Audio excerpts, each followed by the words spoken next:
কোথাও ধসে গেছে বাড়ি, কোথাও রাস্তা।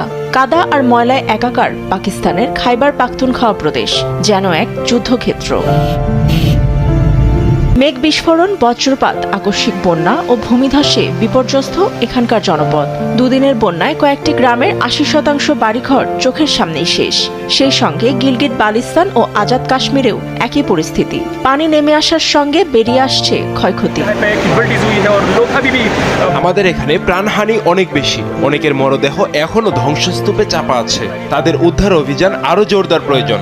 আমার মতে ইতিহাসের সবচেয়ে বড় ক্ষতির মুখে আমরা।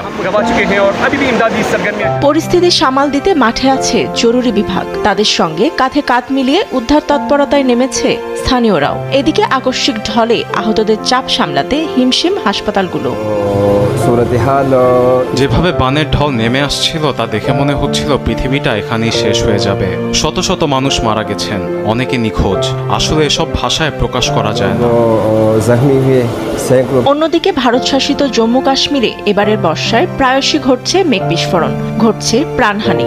সবশেষ রোববার রাজ্যের কাথুয়া জেলায় মেঘভাঙ্গা বিস্ফোরণের পর ভূমিধসে মারা গেছেন বেশ কয়েকজন। ঘন ঘন এমন মেঘ বিস্ফোরণ উদ্বেগের কারণ হয়ে দাঁড়িয়েছে।